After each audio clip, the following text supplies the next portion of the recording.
Hi, can you tell me about yourself and what you do? My name is Ebun. I am a junior doctor in training at the moment, and I'm currently working in a GP practice. So could you tell me how you realised that medicine was something that you wanted to do? So I think I was always quite good at the sciences, and I loved helping people. I knew I wanted to do something alongside both, and at some point or the other I was obsessed with eyes, so I was always drawing eyes, and we had to do work experience in my secondary school, and I thought, okay, let me go down to the local opticians at my shopping centre. So I spent some time there, but I didn't find it stimulating enough. It was great chatting to people, and I loved obviously the reactions on people's faces when they left, but I thought that wasn't quite enough for me. So my mum then said, okay, the next step up would be to be like an optometrist, and the next step up after that would be to be an ophthalmologist, which is an eye surgeon. And I was like, okay, yeah, sure, why not look into that? Unfortunately, because of my age at the time, I couldn't get work experience with an ophthalmologist. So the best they could do was just with a general doctor. So I went and shadowed this doctor for a week or so and just fell in love with medicine. I was just kind of like, yeah, this is it. I'm sold. Yeah, this is what I want to do. So what kind of challenges have you faced since you started studying medicine and where you are right now? Like, what's been the journey like? So I think the journey for medicine starts from even before you apply. You have lots of sort of hoops to jump through as a student, so the intensity of the work that you have to push through. So I think in terms of just revising and trying to get the grades, trying to get all the different work experiences that they need you to get, which meant sacrificing a lot of my summer holidays to do like the tests and things that you have to prepare for.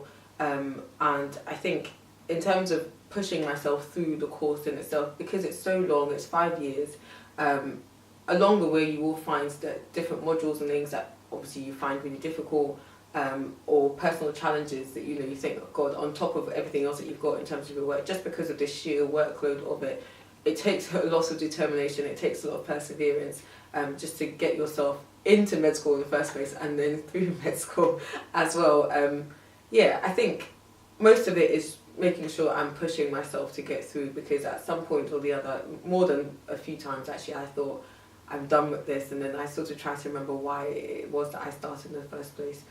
Because when you're looking, especially when you apply at like the ratios to get in, and you're thinking about the offers that you want, and the fact that you've gotten a few rejections, you're thinking, God, am I going to get in? Am I going to pass my exam? So I think for any student, but the pressure of it being medicine and the pressure of it being such a long course, maintaining that and sustaining yourself through a long period of time, I think for me was sort of the challenges that I felt like I overcome.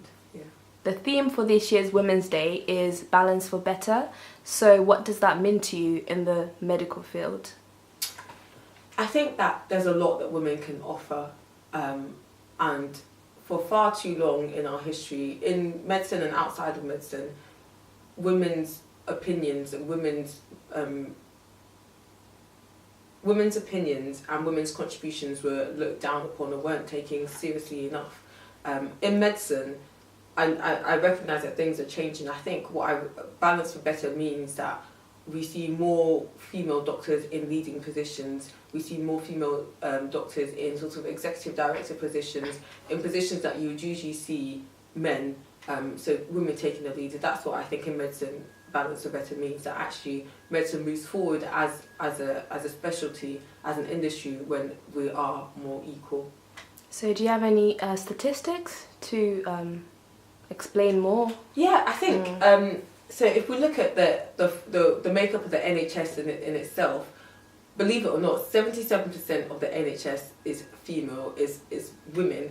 But if you're looking at sort of when you're going to the top sort of executive director level, it's now about, I think, 37% of female people in sort of those leadership positions, which if you're thinking about 77% to 37%, there's still quite a big difference between the proportion of women that are in the NHS versus the amount of women who are in the leadership positions in the NHS. And I think the more we can sort of get that balance, I'm not saying I want women to be leading everything completely, but I just feel like we need to be better represented. If the workforce is predominantly female, why shouldn't the leadership be predominantly female as well?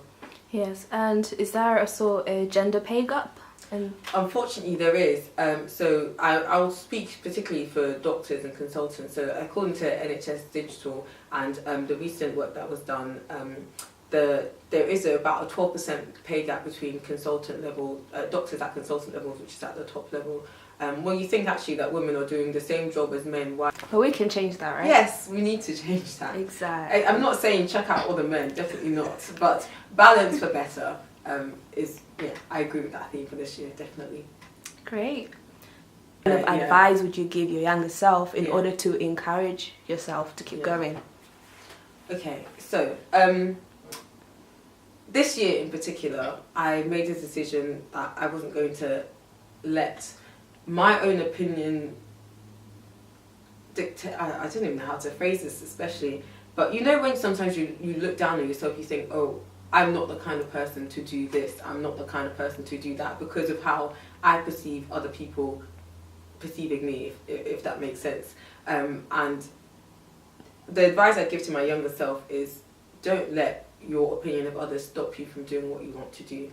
Because there's a lot of things that I felt like I really wanted to do, but I just thought, actually, can I do that? Am I allowed to do that? You know, but I don't see why anything should stop me from achieving the goals that I have. And this year in particular, I think I've been pushing myself a lot more to do the things that I want to do, because who's stopping me? Nobody stops you but yourself.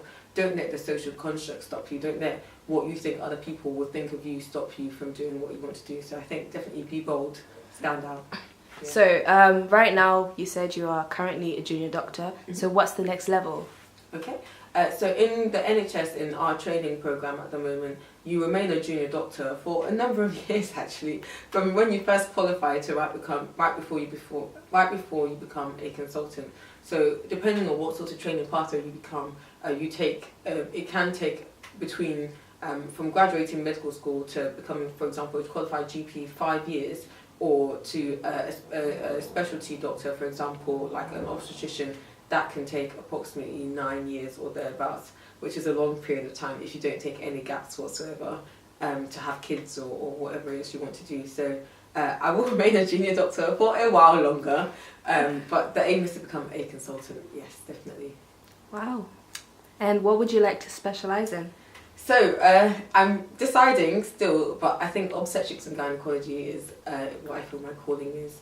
I'm actually in the process of planning to take a year out before I enter specialism training, just because I want to be sure of exactly what I want to do before I sort of put my eggs in that basket. Yeah. Thank you, Ebun. Do you have any final words? I think women have a lot to offer, and we should never be underestimated, and we should not underestimate ourselves either, because I think a lot of us have the opinion that, you know, can I do this? Do I have the time? Do I have something to offer? And most definitely, you have something to offer, and you can do it. Carry on with the job. So yeah, I think, I don't know what the question was. Ebun. 57% female and only 37%. It doesn't make sense to me at all. It doesn't. Of the 23%. Sorry, are you recording?